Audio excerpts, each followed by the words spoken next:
ನಮಸ್ಕಾರ. ಕೆಲವೊಮ್ಮೆ ಒಂದೇ ಒಂದು ಕ್ಷೇತ್ರದ ಚುನಾವಣಾ ಫಲಿತಾಂಶ ಇಡೀ ರಾಜ್ಯದ ರಾಜಕೀಯದ ದಿಕ್ಕನ್ನೇ ತೋರಿಸಿಬಿಡುತ್ತೆ. ಕರ್ನಾಟಕದ ಸಿರಾ ಅಂಥದ್ದೇ ಒಂದು ಕುತೂಹಲಕಾರಿ ಕ್ಷೇತ್ರ. ಇಲ್ಲಿನ ಮತದಾರರು ಕೇವಲ ತಮ್ಮ ಶಾಸಕರನ್ನು ಆಯ್ಕೆ ಮಾಡಿದ್ದಲ್ಲ, ಬದಲಿಗೆ ಆಡಳಿತ, ಅಭಿವೃದ್ಧಿ ಮತ್ತು ಸ್ಥಳೀಯ ನಾಯಕತ್ವದ ಬಗ್ಗೆ ಒಂದು ತುಂಬಾನೇ ಸ್ಪಷ್ಟವಾದ ತೀರ್ಪನ್ನ ನೀಡಿದ್ದಾರೆ. ಬನ್ನಿ, ಈ ವಿಶ್ಲೇಷಣೆಯಲ್ಲಿ ನಾವು ಸಿರಾದ ಜನರ ಧ್ವನಿಯನ್ನು ಅಂಕಿಸಂಖ್ಯೆಗಳ ಮೂಲಕ ಆಳವಾಗಿ ಅರ್ಥ ಮಾಡಿಕೊಳ್ಳೋಣ. ನಾವು ಈ ವಿಶ್ಲೇಷಣೆನ 5 ಭಾಗಗಳಾಗಿ ನೋಡೋಣ. ಮೊದಲು ಸಿರಾದ ಜನರ ನಾಡಿಮಿಡಿತ ಹೇಗಿದೆ ಅಂತ ಅರ್ಥ ಮಾಡ್ಕೊಳ್ಳೋಣ. ಆಮೇಲೆ 2023ರ ತೀರ್ಪು ಏನಾಗಿತ್ತು ಅಂತ ನೋಡೋಣ. ಅದಾದ್ಮೇಲೆ ಜನ ಯಾಕೆ ಹೀಗೆ ವೋಟ್ ಮಾಡಿದ್ರು ಅನ್ನೋಕ್ಕೆ 3 ಮುಖ್ಯ ಸಿಗ್ನಲ್ಸ್ ಯಾವುದು ಅಂತ ತಿಳ್ಕೊಂಡು, ಅಭ್ಯರ್ಥಿಯ ಪಾತ್ರ ಎಷ್ಟಿತ್ತು ಅಂತಾನೋ ನೋಡಿ, ಕೊನೆಗೆ ಇದರಿಂದ ಆಡಳಿತಕ್ಕೆ ಯಾವ ರೀತಿ ಒಂದು ನೀಲನಕ್ಷೆ ಸಿಗಬಹುದು ಅಂತ ಚರ್ಚಿಸೋಣ. ಸರಿ, ಶುರು ಮಾಡೋಣ. ಮೊದಲನೇ ಭಾಗ, ಸಿರಾದ ನಾಡಿಮಿಡಿತ. ನೋಡಿ, ಯಾವುದೇ ಜಾಗದ ರಾಜಕೀಯ ಅರ್ಥ ಆಗ್ಬೇಕು ಅಂದ್ರೆ ಮೊದಲು ನಾವು ಆ ಮಣ್ಣಿನ ಕಥೆಯನ್ನ, ಅಲ್ಲಿನ ಜನರ ಕಥೆಯನ್ನ ತಿಳ್ಕೋಬೇಕು. ಆ ದೃಷ್ಟಿಯಿಂದ ನೋಡಿದ್ರೆ ಸಿರಾ ಅನ್ನೋದು ವೈರುಧ್ಯಗಳ ಒಂದು ನಾಡು. ಸಿರಾ ಇರೋದು ಕರ್ನಾಟಕದ ಹೃದಯ ಭಾಗದಲ್ಲೇ. ಆದ್ರೆ ಇಲ್ಲಿನ ರಾಜಕೀಯವನ್ನ ಬರೀ ಮ್ಯಾಪ್ ನೋಡಿ ಅರ್ಥ ಮಾಡ್ಕೊಳಕ್ಕಾಗಲ್ಲ. ನಾವು ಅಲ್ಲಿನ ಜನರನ್ನ, ಅವರ ಬದುಕಿನ ದಾರಿಯನ್ನ, ಅವರು ಪ್ರತಿದಿನ ಎದುರಿಸೋ ಸವಾಲುಗಳನ್ನ ಅರ್ಥ ಮಾಡ್ಕೋಬೇಕು. ಯಾಕಂದ್ರೆ ಜನರ ಆಸೆ ಆಕಾಂಕ್ಷೆಗಳೇ ಅಲ್ವಾ ರಾಜಕೀಯಕ್ಕೊಂದು ರೂಪ ಕೊಡೋದು. ಈ ನಂಬರ್ ನೋಡಿ, ಇದು ತುಂಬಾ ಮುಖ್ಯವಾದದ್ದು. ಸಿರಾ ಕ್ಷೇತ್ರದ ಸುಮಾರು 82% ಜನ ಇರೋದು ಹಳ್ಳಿಗಳಲ್ಲಿ. ಅಂದ್ರೆ ಏನು? ತುಂಬಾ ಸಿಂಪಲ್. ಇಲ್ಲಿನ ರಾಜಕೀಯದ ಕೇಂದ್ರ ಬಿಂದು ಇರೋದು ಕೃಷಿಯಲ್ಲಿ, ಹಳ್ಳಿಗಳಲ್ಲಿ, ರೈತರ ಸಮಸ್ಯೆಗಳಲ್ಲಿ. ಸಿಟಿ ಕತೆಗಳಿಗಿಂತ ಹಳ್ಳಿಯ ಬದುಕಿನ ಸವಾಲುಗಳೇ ಇಲ್ಲಿ ಎಲೆಕ್ಷನ್ ರಿಸಲ್ಟ್ ಅನ್ನ ಡಿಸೈಡ್ ಮಾಡುತ್ತೆ. ಇದು ಆ ಹಳ್ಳಿಯ ಚಿತ್ರಣವನ್ನ ಇನ್ನಷ್ಟು ಕ್ಲಿಯರ್ ಮಾಡುತ್ತೆ. ಇಲ್ಲಿ ದುಡಿಯೋ ಜನರಲ್ಲಿ 64% ಜನ ನೇರವಾಗಿ ಕೃಷಿಯನ್ನೇ ನಂಬ್ಕೊಂಡಿದ್ದಾರೆ.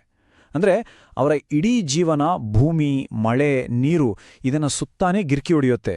ಸೊ ಇಲ್ಲಿನ ಎಕಾನಮಿ ನಡೆಯೋದೇ ಮಳೆಗಾಲದ ಸೈಕಲ್ ಮೇಲೆ. ಇದು ಅವರ ರಾಜಕೀಯದ ಪ್ರಿಯಾರಿಟಿಗಳನ್ನೇ ನಿರ್ಧಾರ ಮಾಡುತ್ತೆ. ಇದೇ ನೋಡಿ ಸಿರಾದ ಅಸಲಿ ಸಂಘರ್ಷ. ಇದನ್ನ ಅಭಿವೃದ್ಧಿಯ ಅಂತರ ಅಂತ ಕರಿಬೋದು.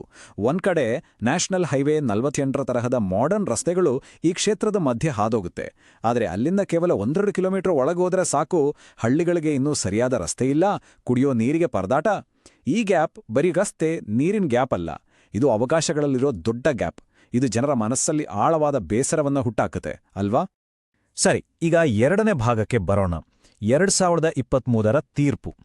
ನಾವು ಇಲ್ಲಿವರೆಗೂ ಮಾತಾಡಿದ ಸಮಸ್ಯೆಗಳ ನೇರ ಎಫೆಕ್ಟ್ ಏನಾಯ್ತು ಅನ್ನೋದೇ ಈ ಎಲೆಕ್ಷನ್ ರಿಸಲ್ಟ್. ನೆನ್ಪಿಡಿ, ಈ ನಂಬರ್ಸ್ಗಳು ಕೇವಲ ಅಂಕಿಸಂಖ್ಯೆಗಳಲ್ಲ, ಅವು ಜನರ ಭಾವನೆಗಳನ್ನ ಹಿಡಿದಿಟ್ಟಿರೋ ಕನ್ನಡಿ. 2023ರ ರಿಸಲ್ಟ್ ನೋಡಿ ತುಂಬಾನೇ ಕ್ಲಿಯರ್ ಆಗಿದೆ. ಕಾಂಗ್ರೆಸ್ ಪಕ್ಷಕ್ಕೆ 45.1% ವೋಟ್ ಸಿಕ್ಕಿ ಗೆದ್ದಿದೆ. ಜೆಡಿಎಸ್ಗೆ 29.8% ಮತ್ತೆ ಬಿಜೆಪಿಗೆ 22.7%.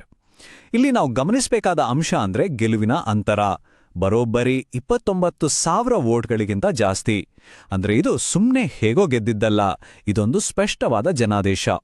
ಆದ್ರೆ ನಿಜವಾದ ಕತೆ ಶುರುವಾಗೋದೇ ಇಲ್ಲಿಂದ. 2018ಕ್ಕೆ ಹೋಲಿಸಿ ನೋಡಿದಾಗ ಬಿಜೆಪಿಯ ವೋಟ್ ಶೇರ್ 9.4% ಇಂದ 22.2%ಗೆ ಜಿಗಿದಿದೆ. ಅಂದ್ರೆ ಡಬಲ್ಗಿಂತ ಹೆಚ್ಚು.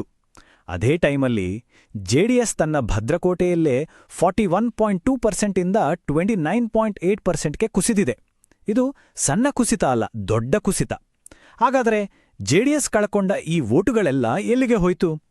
ಈ ಪ್ರಶ್ನೆಗೆ ಉತ್ತರದಲ್ಲೇ ಇಡೀ ಚುನಾವಣೆಯ ಚಿತ್ರಣವೇ ಅಡಗಿದೆ. ಹಾಗಾದ್ರೆ ಇಷ್ಟೊಂದು ದೊಡ್ಡ ಬದಲಾವಣೆ ಆಗೋ ಕಾರಣವಾದ್ರೂ ಏನು? ಈ ಅಂಕಿ ಸಂಖ್ಯೆಗಳೇ ಜನರ ಹತಾಶೆಯ ಕಥೆಯನ್ನ ಹೇಳ್ತಿದೆ.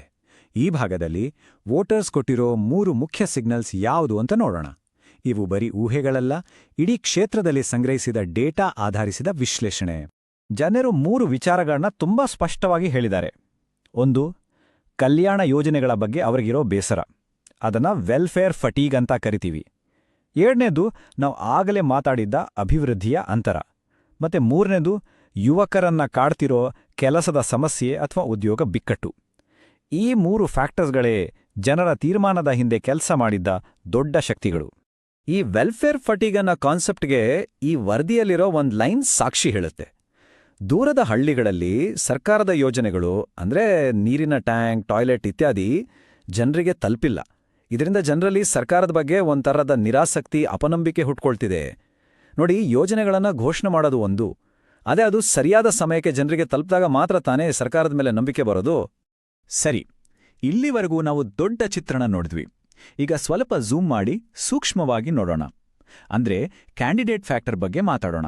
ನಿರ್ದಿಷ್ಟವಾಗಿ ಬಿಜೆಪಿ ಅಭ್ಯರ್ಥಿಯ ಪರ್ಫಾರ್ಮೆನ್ಸ್ ಹೇಗಿತ್ತು, ಅವರ ಬಗ್ಗೆ ಜನ ಏನಂದುಕೊಂಡಿದ್ರು ಅಂತ ನೋಡೋಣ.